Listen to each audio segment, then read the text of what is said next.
one of my bee yards.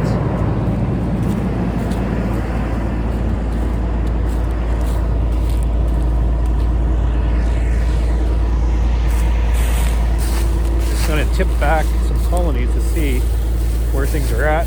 Harry's been going through. She's been topping up on the feed. He's been replacing a lot of the damaged equipment. We put introducers in because we're about to start the oxalic acid treatment. And I haven't been with these bees for a little while now. It kind of feels good to get away from them. Get a break from my bees.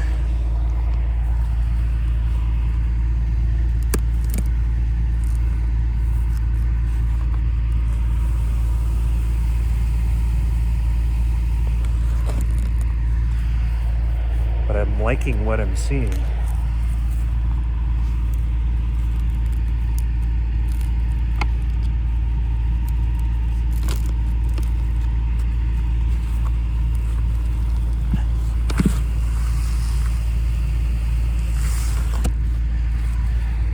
It just goes to the point that I'm trying to make, that I promote this nest by providing them with supplements.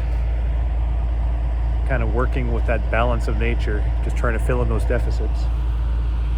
I've followed through, purging off the mites, easier said than done. So I've protected that nest now. Now we're stepping into preserving that nest.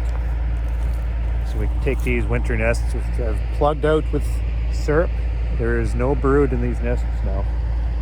And these are winter bees. And I'm focusing on preservation.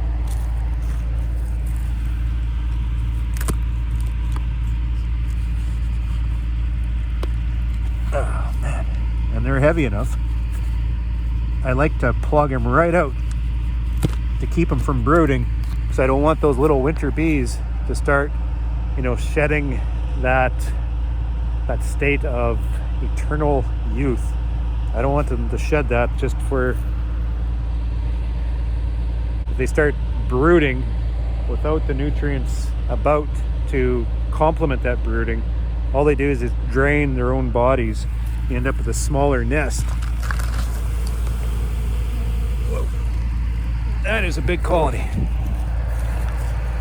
If you kind of get what I'm talking about. These colonies are set up as winter bees. They're going to live for a long time. Well, right into spring. If I'm allowing them to continue brooding at this time of year, I'm doing two things.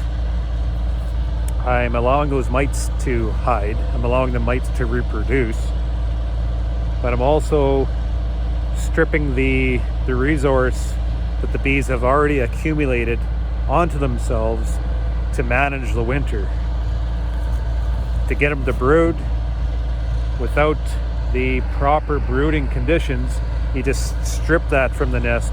They mine those resources off themselves, and you end up with this, spiraling, reduced colony at the end.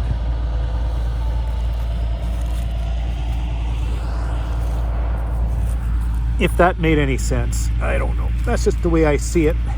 I know there's probably beekeepers that see it differently than that. Can't even get into that one. I need a hive tool, not a screwdriver.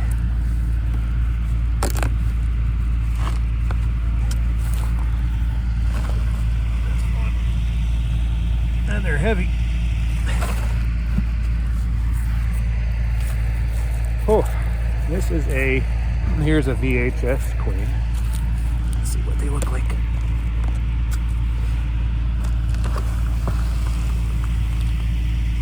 Nothing shabby about that. Holy.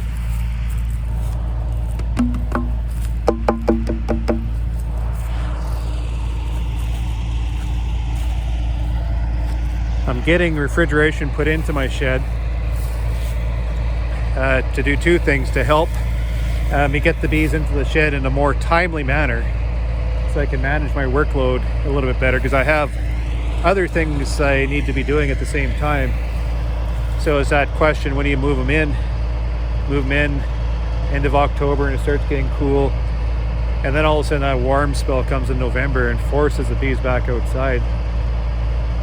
So now, with refrigeration in my shed, which is going to be put in next week, I can move them in a timely manner and not have to worry about that warm spell in November. Because otherwise I have to let the colonies sit outside and wait and wait and wait until that snowstorm chases me inside. And that snowstorm creeps up on me. It takes me a week to get all these colonies inside.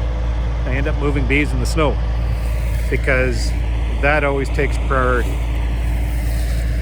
So it manages workload for one thing, but the other thing it does, it's going to help me preserve these winter nests. They're set up, they don't really need to be flying.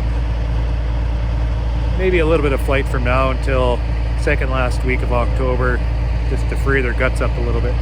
But these winter nests are set. And if we have a long, drawn-out, warm fall, these bees will be flying, and without a brood nest, they're flying, they're dying, and they don't have anything to catch up on them, to catch up their populations.